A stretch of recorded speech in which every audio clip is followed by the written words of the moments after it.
everybody, and welcome to the Aggieville Alleycats podcast. Where come rain, shine, or anything between, we're here to deliver to you the Kansas State sporting news that you so love. I'm Ace Edwards, right alongside Connor Baltazar. And we told y'all to get on the ride because it's going to be one hell of a ride. And that is, of course, the women's Catsketball team upsetting number 2 in the country, the Iowa Hawkeyes and Caitlin Clark, 65-58. And there was a lot of emotions going on this game. Connor can confirm I was maybe 2 steps away from losing our security deposit on our apartment. But we pulled it out. And I think this is just proof that there is still room on the bandwagon. There will only be a little bit of judgment from me if you jump on it now. We've been on it since, summer. We've been on it since summer, but there's a little bit of room left on the bandwagon, but you got to jump on now. Otherwise, you're just going to be disingenuous whenever you cover it. I think that everyone in their right mind is hopping on now because this was an absolutely unbelievably gritty performance by K-State on the road. Sold out. If you go back and watch it, there were some... We don't normally complain about the refs, but even though we won, I'm going to. They were awful at stretches during this game. Not only were they wildly inconsistent both ways, there were several times when there were seemingly phantom fouls being called on K-State. And despite K-State really, I think, getting completely hosed by the refs and getting hometowned, they come out on top with a clutch performance in the fourth quarter and just unbelievable play by their star Ayoka Lee, and then one of their freshman transfers and one of their true freshmen. Ziana Walker is the transfer from Louisville, and Terrence Sides, the true freshman from Phillipsburg, Kansas. They were electric, especially down the stretch. I just realized Ziana Walker was in double figures, and she was 5 of 10 from the field. She took a lot of shots, but she was really good. And this team now has defeated Iowa and Caitlin Clark in back-to-back years, both with Ayoka Lee and without Ayoka Lee. And both times has held Caitlin Clark to incredibly inefficient numbers for her standards. Sure, she's still scoring like 20, 24 points, but she's doing on 9 of 32 from the field and 2 of 16 from 3. Some of that is luck. You have to have that with a player as good as Caitlin Clark. But some of that is that K-State played incredible defense in this matchup. K-State was absolutely fantastic the entire way defensively. And a massive, massive hat tip to Jeff Mittie for 2 years in a row, really having the scheme and also the player archetypes to slow down and stall Caitlin Clark at times. I mean, this was probably Jeff Mittie's best coached game that he's had other than maybe Iowa last year. And defensively, I think this was his best coached game at K-State. I mean, this is a monumental win. Not just to beat number 2 Iowa, but to do it on the road as well. In a sold-out environment. Yeah, a sold-out environment that truly got pretty loud at times, but every time it got loud, K-State had an answer. That was key. Especially Gabby Gregory late. She really, really has struggled to begin this year, but she hit a massive three-pointer late in this game to silence the Iowa crowd after they started to build a lead. And that was huge. But I've talked for a little bit, so you talk now. Yeah, I'll let you talk about the second Terrence Sides bit, but the first one, first off, Terrence Sides had 8 points, but it may have been the 8 most impactful points of the game. Because in the first half, I think second quarter, Iowa was starting to get a little bit of momentum. And then, the crowd was starting to get into it. Terrence Sides pulls up with the Marquise Noel shut the hell up 3 from the logo and shuts everyone up immediately. Yeah, it was a near 30-footer that she hit just out of nowhere. And Ziana Walker was incredulous on the other side of the top of the key, where she just was like, why are you... Oh, okay. She just shrugged her shoulders like, all right, I'm not mad. Which we haven't seen Terrence Sides do that yet. She had another 3 as well, and then she gets fouled late in the game. We were up, I believe, 3. We were up 3. And She's walking down the court. Aoka Lee gives her some encouragement, and as she's walking by Aoka Lee, she doesn't even look up. She just says, "I got you," and goes to the line and drills 2 free throws like it was absolutely nothing to her. That is ice. That is ice in your veins. That is clutch. And Taryn Sides is that. She's the real deal, and she has arrived. This was unbelievable start to finish. This was not the script that K-State normally gets. This K-State was the comeback team and the team that prevailed and the team that was better in the end. K-State outplayed Iowa, and that says a lot. And we're now at a point in time where K-State's probably going to be in the top 15 next week after this. So buckle up, I guess, at this point. Yeah, I also want to point something out about Taryn Sides. She's 5'6". She had 6 rebounds. Notable. We can just go through the stat line here. Do you want to take the starters or the bench? I'll take the starters. All right. We'll start with Aoka Lee, the woman of the hour. She was fantastic in her long-awaited matchup with Caitlin Clark. Supposed to happen last year, gets delayed a year, but it finally has happened, and Aoka Lee comes out victorious. 9 of 14 from the field, had a few early misses at the rim, but really got into a good groove in the second half. She was perfect at the line, 4 of 4, so finished with 22 points and 12 rebounds. Did have 3 fouls, but 2 of those came in like the first 4 minutes of the game. Yeah. And added 2 blocks, 1 steal, and those 12 rebounds, 4 of them offensive rebounds, some of them pretty late as well, and were some second chance points. She was really clutch down the stretch. Serena Sundell, not the absolute best shooting night that she has ever had. Most of the team, this wasn't their absolute best shooting night.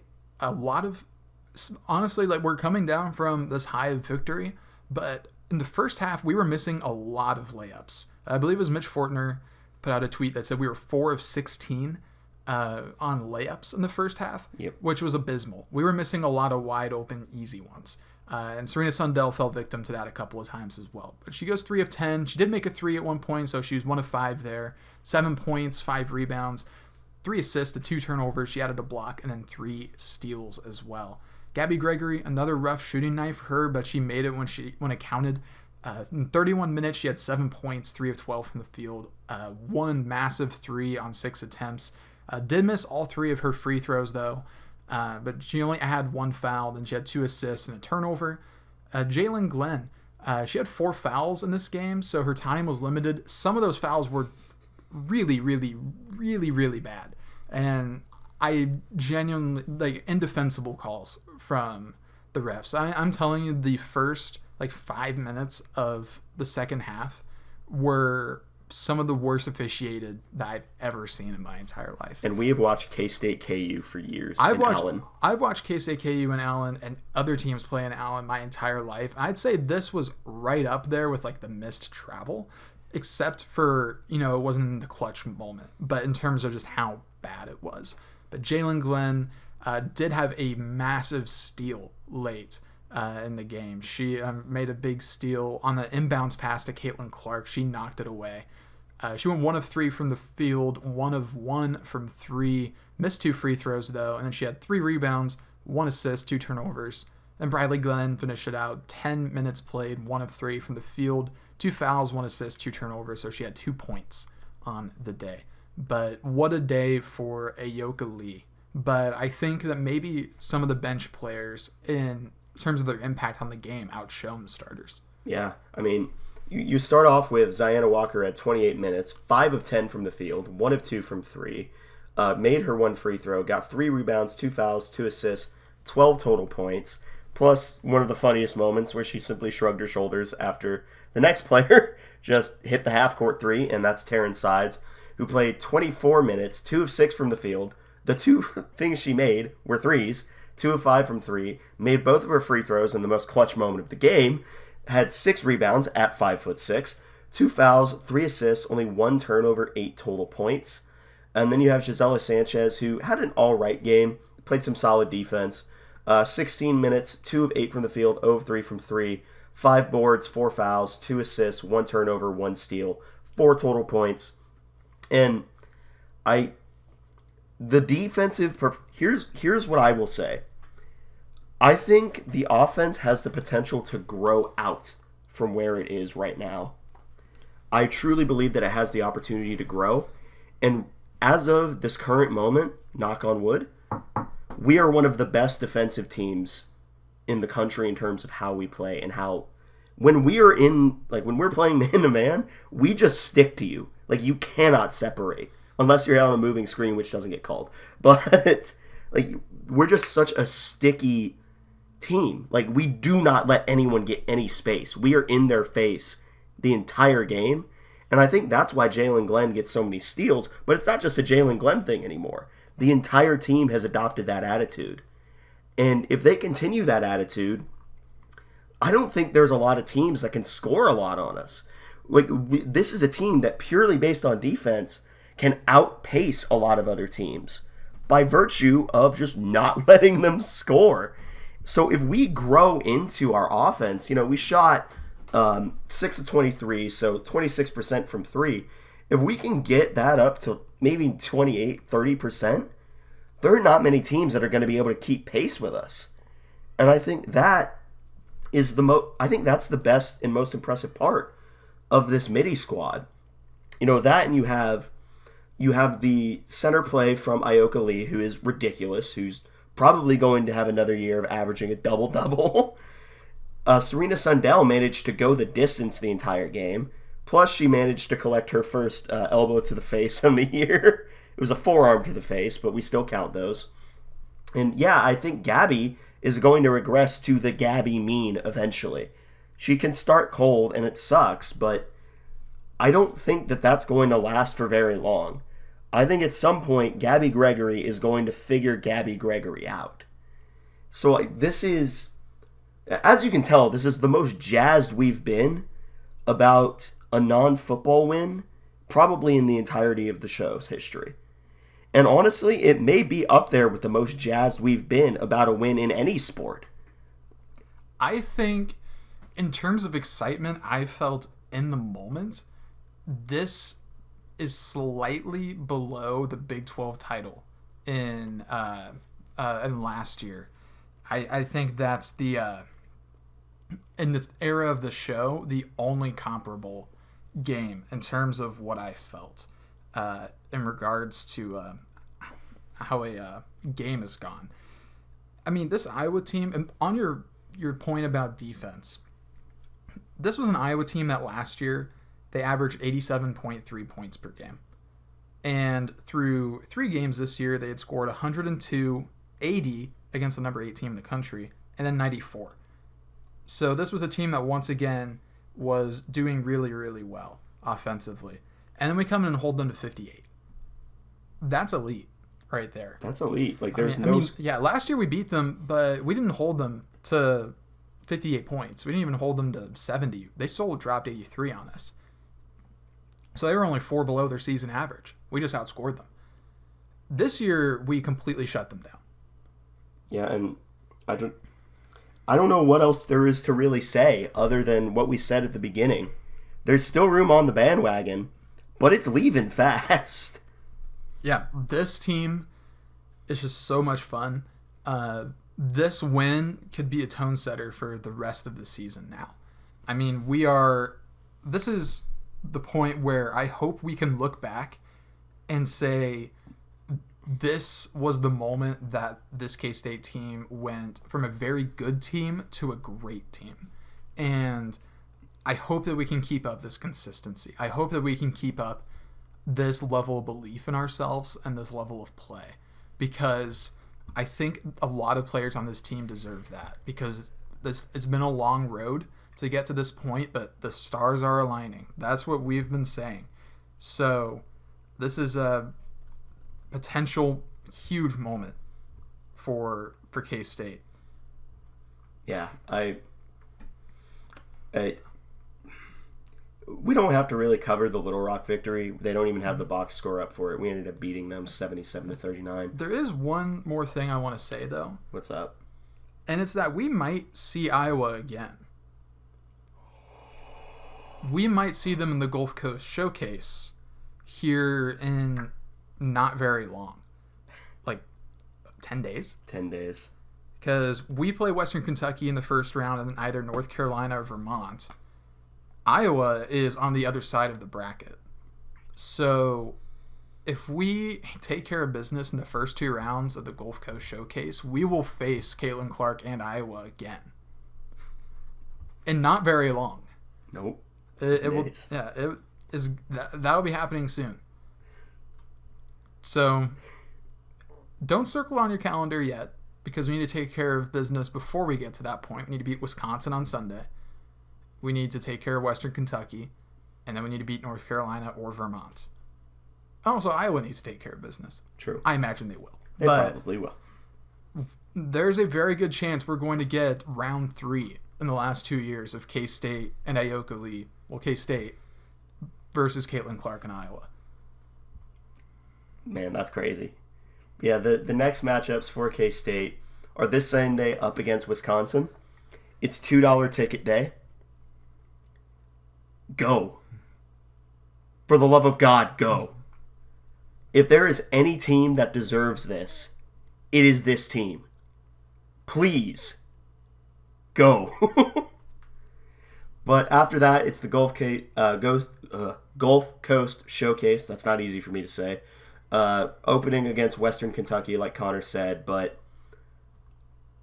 go Cats, in my opinion, honestly. Yeah, we don't really have any. I don't think anything will quite match the excitement of that. But we're not going to talk much about the rule clarification, quote unquote, for the Big 12 title. It's already been talked about to death. We don't like it. I don't think it's a clarification. I think it's an outright rule change, and I think they're just cowardly behavior. They're exhibiting cowardly behavior by saying that it's a clarification. That's all I really have to say about it. I'm upset about it, but it's at the point where it's like, what do you want to do about it, I guess. Yeah. If this episode had been recorded like yesterday, I think I'd be a lot more upset. Or even the day before, I think I'd be a lot more upset. But we just came off of that incredible win against Iowa in women's basketball. And also, it's been talked about so much, I don't feel like I have anything new to say. Yeah. So, I'm not really sure what to say about it, other than I think it's pretty obvious that the Big 12 either intended to say something different in its tiebreaker rules, or realized that what they were saying would result in an outcome they didn't desire. And whatever it wasn't a clarification, it was a change. And that should upset everybody. And especially it should be upsetting given that Gene Taylor was with the College Football Playoff Committee while that was happening and was not able to be there to fight for K-State in that moment. So there's a reason that, well, I don't know if it's a reason, but it did happen while Gene wasn't able to do anything about it. I won't get into conspiracy theories about it. This is a happy podcast. Yeah, this is a smile podcast. So, yeah, but that is a massive Debbie Downer. But we just beat Iowa, so I don't really care too much right now. I'll care about it again tomorrow, though. But that's tomorrow. Yeah. Now we can go into men's... Actually, no, wait. Jake Clifton's out for the year. It sucks. Oh, yeah. He is out for the year, and that really stinks because we currently now are down 3 linebackers for the rest of the season. Daniel Green out for the year, then Asa Newsome as well, and now Jake Clifton. So that's 3 very talented linebackers that are out. But we did see Rex Van Wy play some last week against Baylor, and he was pretty impressive. I liked what he did. And we also saw some Bo Palmer, and I thought he was fine. Austin Romaine's been pretty solid this year. He still makes some freshman mistakes, but for a true freshman, I think he's filled in very well at Mike Backer. So it could definitely be a lot worse in the linebacker room than it is right now. If it was last year, it would be utter disaster right now. Like, we would be playing like VJ Payne at Mike right now. But we are at a point depth-wise where we're depleted and we're down, but we're definitely not out at linebacker. Yeah, I think that's the best way to start to talk about it. But now we can talk about the men's Catsketball team. You can tell my voice is a little scratchy. You can tell how into the Iowa game I was. The Bellarmine game, 83-75 victory. Unconvincing, but you take dubs however they come, I guess. I'll take the starters this time. Tyler Perry played 32 minutes, 4 of 10 from the field, 4 of 9 from 3. Perfect on his 6 free throw attempts, 4 boards, 1 foul, 5 assists, 1 turnover, 1 steal, 18 total points. Cam Carter played 34 minutes, 7 of 14 from the field, 2 of 7 from 3. Made his 1 free throw, 4 rebounds, 1 foul, 2 assists, 4 turnovers, 4 steals. Turnovers aren't what you like. Arthur Kaluma, 29 minutes, 5 of 14, 1 of 5 from 3. Made 1 of his 2 free throw attempts. 7 boards, 2 fouls, 1 assist, 2 turnovers, 2 steals with 12 total points. Will McNair, who's been, I think, the surprise of the year for me, at least in his offensive production. 4 of 4 from the field. 2 had 6 total rebounds, 3 fouls, 4 turnovers, 1 block, 8 points. And then David Gasson, 30 minutes, 2 of 6 from the field, 0 of 1 from 3. 2 of 4 on his free throw attempts, progress. 9 rebounds, 1 foul, 1 assist, and 6 total points. So, 3 people in the starting lineup got double digits, but no one really separated, I guess would be the way to say it. Like I said earlier, I think Will McNair has been one of the most pleasant surprises of the year, at least for me, because you and I kind of projected him to be more of a defensive guy, but he's legitimately been pretty good on offense in the paint, and of course, naturally, he's getting a lot of boards as well. Dave, this isn't the game where he attempted the most hilarious three-point attempt that I've seen since the Michigan State game. That would be up against keep calling it San Diego, South Dakota State. But you'll take this production. You're not going to be overly happy about it, but you'll take the production from the starters here. Yeah, I mean, this was a game that I was actually able to attend, and it was not the best game. Offensively, it was not bad, but we did go through some cold spells like we did a lot last year, and defensively left a lot to be desired. But Day-Day Ames was great in this game. He had a nice first welcome to D1 basketball game for Day-Day. Tyler Perry finally started finding the bottom of the net, and Cam Carter looked really good again. He was getting to the bucket.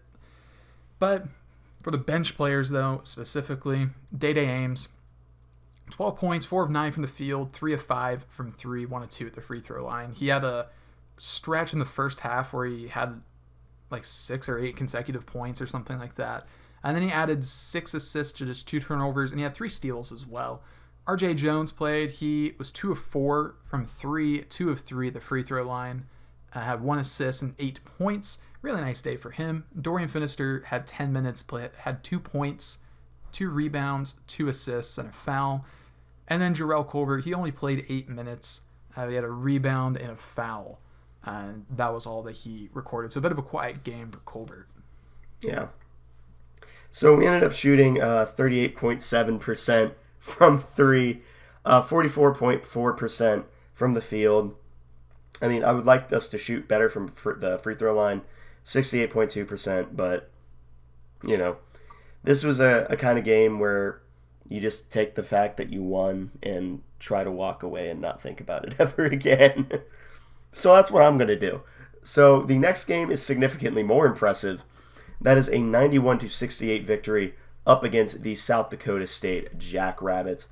This was another really good environment, at least from what we were able to see on the television. And we didn't fully empty the bench, but we saw a lot more players get into the game. Connor, you got starters. Yeah, so this was a lot better, I think, top to bottom for K-State, especially from the 2 guys that are seemingly taking over the team right now, and that's Cam Carter and Tyler Perry. Cam Carter, he played 33 minutes. He was 10 of 20 from the field, 4 of 8 from 3, made his 1 free throw attempt, He had 2 rebounds, 6 assists, to 2 turnovers, 3 steals, and finished with 25 points. So that was a career high for Cam Carter, coming off of a career high against Bellarmine. That 18 points, I almost forgot it was a career high because of this game. And Cam looked really good. He was getting to the bucket and was really effective in that way. But he also looked very comfortable shooting from beyond the arc. I think this was the Cam Carter that we heard a lot about this offseason because there was a lot of optimism around Cam in the Ice Family Basketball training facility. And now we're really starting to see it translate to the court. And then Tyler Perry as well. He played 35 minutes with 7 of 9 from the field, 6 of 8 from 3, made his 2 free throws. He finished with 22 points. He had 5 rebounds, 5 assists, and 2 turnovers. So Tyler Perry really starting to come into his own as a shooter. Jerome Tang called him the best shooter in America this offseason. And if he can keep shooting 6 of 8 from 3, then I will gladly give him that title. Will McNair, he played 20 minutes and again continued to pleasantly surpass expectations. He's went 5 of 7 from the field, including a transition dunk on a steal that he created, which I did not expect to see from him. Nope, can't say I saw that one coming.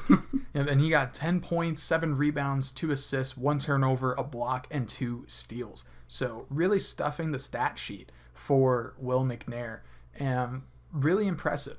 David Gasson, he played 22 minutes. He only had 6 points, but he did have a few nice dunks. He had a really nice pass behind the back to Will McNair at one point as well. He went 3 of 6, finished with 6, but he did have 11 rebounds as well. So he finished doing really well on rebounds. He's been doing pretty well rebounding the entire season so far. I believe he had a double-double against USC. But he did have 4 fouls and had a few frustrating plays at times. Did have a nice assist, but did also have 2 turnovers. So it was an up-and-down game for David Gasson. A little better in the second half, though. And then Day-Day Ames earned the start, but he didn't have his best night. Only 2 points, 0 of 3 from the field, made 2 free throws, and then had 3 fouls as well. He did get 7 assists, which led the team, but he did have 4 turnovers to go with it, and then he added a steal. So regressed a bit from his game against Bellarmine, probably trying to force the issue a little bit too much, but still, he's very promising. And it was nice to see him still be willing to create opportunities for others when the ball isn't going through the net for him. Yeah. And that I think is the mark of a really good guard, is even if they don't have it, they can get it to other people who do that night. But in terms of the bench players, you had RJ Jones creating a new favorite in terms of Alleycat memes. 19 minutes, 4 of 6 from the field, 4 of 5 from 3, 2 of 3 on his free throws, got 2 rebounds, 2 fouls, 3 assists, 1 block, 14 total points. Buddy Rich played 15 minutes, 4 of 6 from the field, including a yam to close out the game. 0 of 1 from 3. I don't remember the 3. It was like a partially blocked one, I think. So I think that's why we forgot it. Okay. 3 boards, 2 turnovers, 1 steal, 8 total points. Jarrell Colbert, 15 minutes, 1 of 2 from the field, 2 rebounds, 4 fouls, 1 turnover, 4 blocks, 1 steal, 2 points. I think you take the fouls with the blocks there. Dorian, 11 minutes. Dorian Finistar, I should say. 11 minutes, 1 of 2 from the field, 1 rebound, 1 foul, 3 turnovers, 2 points. And then Taj Manning, 8 minutes, 2 rebounds, 1 foul, 1 steal, no points. So, again, you take those, especially if you're shooting 56 from 3. Yeah, especially if you're shooting in the second half, 65% from the field and 72% in the second half from 3. I mean, this was a game where K-State was their 5-out offense where you need to make shots. We finally saw what can happen if you do make your shots. We're going to be giving up a lot more points this year, but that's just a lot of that's going to be due to our pace of play because our offensive philosophy with 5-out is going to be space and pace. And so we're going to be moving really fast, and we're going to be trying to move the ball around the arc or get easy layups or dunks. And with that pace, there's going to come more opportunities for other teams. The defense still could be better. It's a little leaky at times, porous, if you will. But and then Jarrell Colbert getting 4 fouls isn't the best. But I think that's something he's going to figure out with experience. He's foul prone right now, but some of that is because this is really his first extended action as a D1 athlete. The promise is there, and he's a great rim protector. But it's just going to take him a bit to start to really get used to blocking shots without the fouls. Michaela Britch finally started to put some stats on the board in this game. Hopefully that makes him a little more comfortable. RJ Jones, though, I think he was the marquee guy of this game, other than Cam Carter and Tyler Perry. RJ Jones had some big time threes, including an and one three at one point, which I nearly forgot about. But he was clearly having a lot of fun on the floor. And 14 points in 19 minutes, hyper efficient. I'll take that any day. Yeah, absolutely. The next game for the men's Catsketball squad will be in the Bahamar Hoops Bahamas Championship, which we will actually be able to see because it will not be on Flow Hoops. The women's team did not get the same fate with the Gulf Coast Classic or Showcase. One of those. Showcase? I think it's Showcase. It is Showcase. All right, awesome. But you get Providence in the first round of the Bahamar Hoops Bahamas Championship. And then the next game, you get Georgia or a reunion with an old friend in Miami and Nigel Pack, a ranked Miami squad. I could only wish that Marquise Noel was still on this team. I would love to see those two duke it out in a duel of point guards. I think it would be a back and forth battle, fist to fist. The toughest, scrappiest guard would have won. However, Marquise was too big for this game because he had to go score points for the Toronto Raptors. Which, congratulations to him getting his first NBA bucket a couple of nights ago from when you're listening to this. He dropped a nice dime in garbage time for the Raptors and then got a bucket as well. So big shout out to him. Nigel Pack is still having fun in college, though. I can't really blame him. He's getting paid a lot of money to live in Miami and play basketball. Yeah, you can't blame the guy for that. Sounds like a happy ending for both of them, honestly. But yeah, no apologies afterwards either. Yeah. But I don't think my voice could survive a wacky segment of the week. I really don't. So I don't know. You have any final thoughts? It's absolutely crazy to me that Iowa will almost certainly be in the championship of the Gulf Coast Showcase, and K-State could very well be there as well. That seems like a bit of I think in truth, it's probably a scheduling mishap. Oh, it almost certainly is. But it's pretty crazy to get to face the same top 5 like RPI team twice in the season. So that's going to do wonders if we get to that game. If we get to that game, that will do wonders for our non-conference strength of schedule. So there's that, I guess. Facing the same team twice, I guess you can... I don't know how much you draw from the second meeting because it's hard to beat a team twice. Yeah. Iowa's going to really be out for us this time. Yeah, but they won't have home cooking. That is true. So this maybe is the ultimate barometer, is the neutral game, because we've seen home and home for both sides. So maybe what we really needed was a game in a different time zone to figure out who was the true victor between the two of us. But either way, we're still up 2-0 in the last 2 seasons on them, so they can't do anything to fix that in just one match. Yeah, until, of course, we beat them in the Natty. That is true. Waiting. You know what? Normally I tell you to calm down with that, but for tonight, I'll entertain that and say I can't wait for this K-State women's basketball natty. Thanks, man. Thanks for letting me have this. I mean, LSU did just get kind of waxed by Colorado to begin the year, so it actually isn't unrealistic at this point. We'll just get waxed by South Carolina instead. True. Which, that could have happened to anybody. In fact, it's happening. I would rather lose to them than to LSU. Well, it's exclusively because of Kim Mulkey. Yes, it actually is. I really like Dawn Staley. She's a fantastic coach. Anyway, thank you all for listening to this episode of the Aggieville Alleycats podcast. If you want to follow or contact the show, you can follow us just about anywhere at Aggieville Alleycats.